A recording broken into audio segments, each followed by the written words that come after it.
بسم الله الرحمن الرحیم. اکثر موږ پلاټ اخلو، ځمکه اخلو، رقبه اخلو، بیا د هغې موږ ته دا خبره په مخې ته راځي چې د دې پیمایش به څنګه کوو. او دا پیمایشو دپاره درته زه نن یو اسانه طریقه ښیم په دې ویډیو کې. اسانه طریقه سره چې کله تا یو پلاټ واخیسته د هغې به ګوره لمبایي وګورې چې لمبایي څومره ده، چوړایي به وګورې چې چوړایي څومره ده.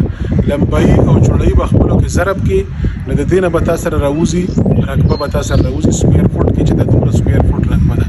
اوس ته وایي چې زه دا مرلو ته کنورټ کوم چې زما دا پلاټ څومره مرلې دی، دا 15 مرلې دی، 10 مرلې دی، کنال دی، دا څومره دی. نو ګوره یو مرله کې تاسو ځان سره دا بالکل یاد ساتئ. اکثر خلکو ته دا پته وي چې په مرله کې فوټونه څو فوټه دي. نو په یو مرله کې 272.2 فوټ دي، 2.5 272.25.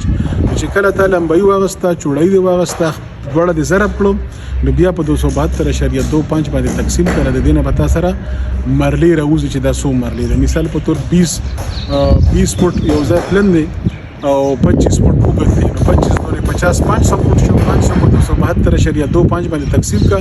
د دې نه چې هر سره له دا ستا مرلې شي. اوس ته وایي چې کنال ته به زه دا څنګه کنورټ کوم، دا مرلې به زه کنالونو ته څنګه کنورټ کوم، د کنال پیمایش په ما ته څنګه پته لګي. نو بیا هم ډېره اسانه ده. په یو کنال کې 20 مرلې، نو که تا سره هر څومره مرلې راغلي دي، مثال په طور تا سره 40 مرلې رالی، نو هغه په 20 باندې تقسیم کړه، نو دا تا سره 2 کنال ځای پاتې شي. 20 دونې 40. یعنې دا ډېره اسانه طریقه ده. په دې طریقې سره ته خپل پیمایش کولی شي. دغه شان بیا په هغې کې بعضې پلاټ داسې چې هغه کونې یو بل سره نه برابرېږي.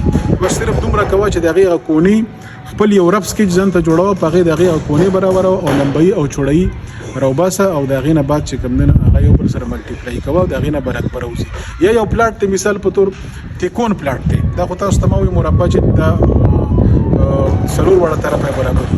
خو بعضې پلاټ یا تیکون دی یا یو غاړی لویه ده او بل طرف چې کوم دی نو هغه لږه ده. نو دا د دواړو طرفو دا چوړایي به پلس کې یو بل سره جمع به یې کوي او یا لمبایي نو دا به پلس کې او د دې نه به اوسط راوباسي، ایوریج به ترې راوباسي.